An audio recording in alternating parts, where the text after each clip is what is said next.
আসসালামু আলাইকুম। এখন শুনবেন সংবাদ শিরোনাম। কিছুক্ষণ পর অমর একুশে বইমেলার উদ্বোধন চলবে 15 মার্চ পর্যন্ত। শিল্প সংস্কৃতির রাজনীতিকরণ সভ্য সমাজের পরিচয় নয় বললেন প্রধানমন্ত্রী। নতুন গভর্নর মোস্তাকুর রহমানকে স্বাগত জানালেন বাংলাদেশ ব্যাংকের কর্মকর্তা কর্মচারীরা। ডেপুটি গভর্নর সহ উচ্চপদস্থদের সাথে বৈঠক।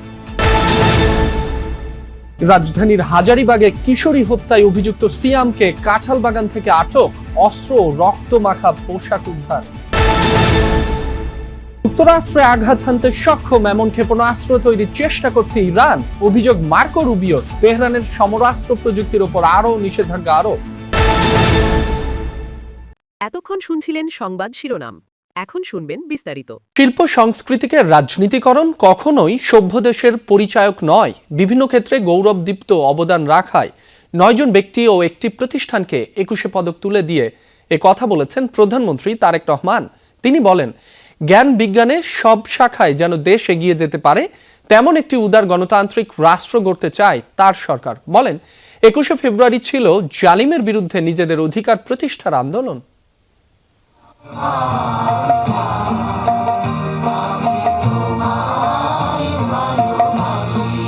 বাঙালি জাতীয়তাবাদের ভিত্তি রক্তঝরা ভাষা আন্দোলনের চেতনা চিরজাগ্রত রাখতে প্রতি বছর দেশপ্রেম ও মননশীল চর্চা সহ বিভিন্ন ক্ষেত্রে অবদান রাখা গুণীজনদের সম্মানিত করে আসছে রাষ্ট্র, যা দেশের দ্বিতীয় সর্বোচ্চ বেসামরিক পুরস্কার। এবছর 9 জন বিশিষ্ট নাগরিক ও একটি প্রতিষ্ঠানকে 21 পদক দেওয়ার সিদ্ধান্ত নেয় বিদায়ী অন্তর্বর্তীকালীন সরকার।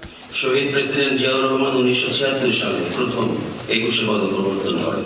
নির্বাচন, নতুন সরকার গঠন সহ নানাবিধ কারণে এবছর কয়েকদিন পিছিয়ে ফেব্রুয়ারির শেষ ভাগে রাজধানীর ওসমানী মিলনায়তনে আয়োজন করা হয় 21 পদক প্রধান অনুষ্ঠান, যেখানে প্রধানমন্ত্রী তারেক রহমান তুলে দেন রাষ্ট্রীয় সম্মাননা।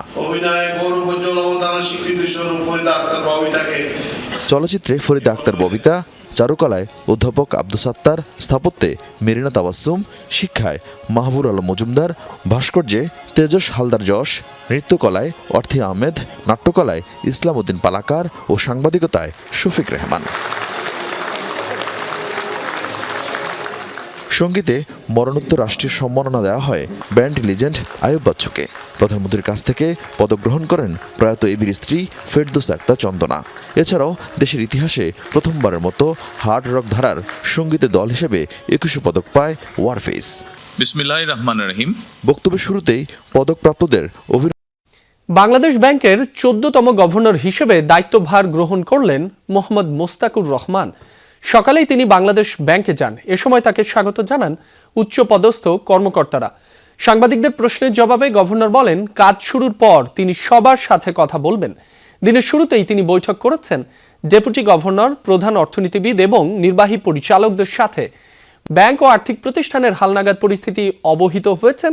দুপুরের পর তিনি সচিবালয়ে যাবেন, অর্থ মন্ত্রণালয়ে, সেখানে একটি বৈঠক হওয়ার কথা।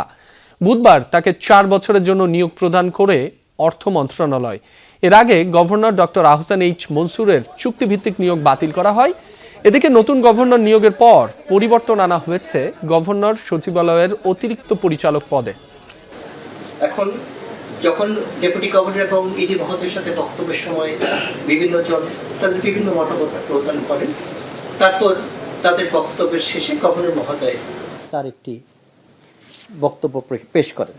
যেহেতু সভাটা ছিল অনানুষ্ঠানিক ধরনের, কারণ এটা অনেকটা ওরিয়েন্টেশন মিটিং, আজকেতে উনি প্রথম চেয়ার করলেন বাংলাদেশ ব্যাংকে এসে স্বাভাবিকভাবে, এবং তার এই ঠিক ফর্মাল মিটিং যেমন হওয়ার কথা, ইস্যুভিত্তিক বিভিন্ন ইস্যুভিত্তিক মিটিং হয়, এটাকে সেই ধরনের মিটিংয়ে ফেলা যাবে না। উনি প্রথমে এসে আমাদেরকে কিছু মেসেজ দিলেন এবং কিছু ভিশন, উনি কেন্দ্রীয় ব্যাংকে কী ধরনের কালচার দেখতে চান এবং কেন্দ্রীয় ব্যাংকের পাশাপাশি ইকোনমিটাকে কোন পর্যায়ে নিয়ে যেতে চান।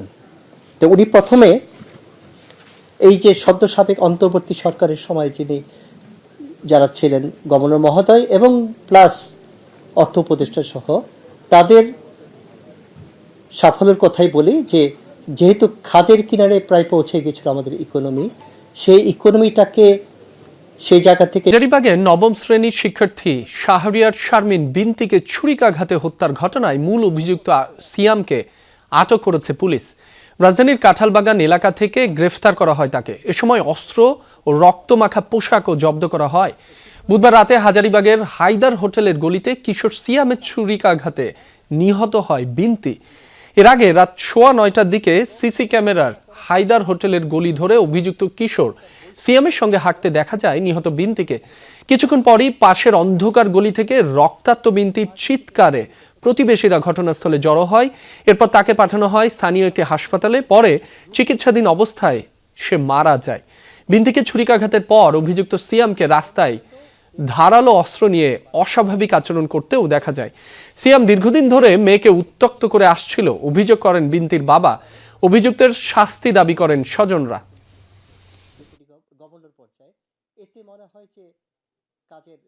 মনে করছি ছোট পোলাপান দুষ্টামি করতেছে ঠিক হয়ে যাইব, বুঝতে পারি না ওরা এত দূর যাইব। আমি ফাঁসি চাই, আমার মেয়ের কঠোরতা বিচার চাই, আমার মেয়ের খুনের শাস্তি চাই।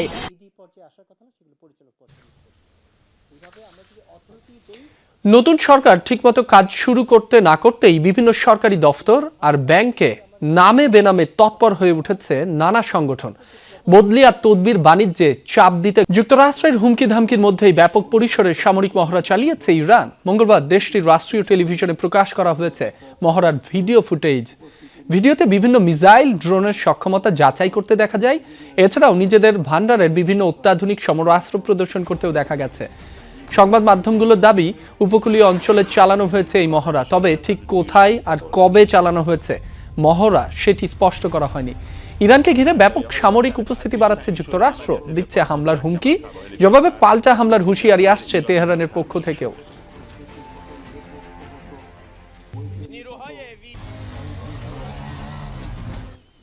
আবারও গাজার উদ্দেশ্যে রওনা দেবে ত্রাণবাহী নৌবহর। এবার বহরে থাকে শতাধিক নৌযান। বুধবার তুরস্কের ইস্তাম্বুলে আয়োজিত এক সংবাদ সম্মেলনে এই ঘোষণা দিয়েছেন ফিলিস্তিনপন্থী এই তথ্য অধিকার কর্মীরা। জানান, ইসরায়েলের নৌ অবরোধ ভাঙার লক্ষ্যে আগামী 12 এপ্রিল স্পেন থেকে তাদের যাত্রা শুরু হবে। ভূমধ্যসাগরের অন্যান্য বন্দর থেকেও বহরে নৌযান যোগ হবে। তাদের এই গাজা অভিযানে অংশ নেবে চিকিৎসক, স্বাস্থ্যকর্মী, শিক্ষাবিদ সহ বিভিন্ন পেশার স্বেচ্ছাসেবীরা। একই সময় স্থলপথেও 2টি দল যাবে গাজার উদ্দেশ্যে।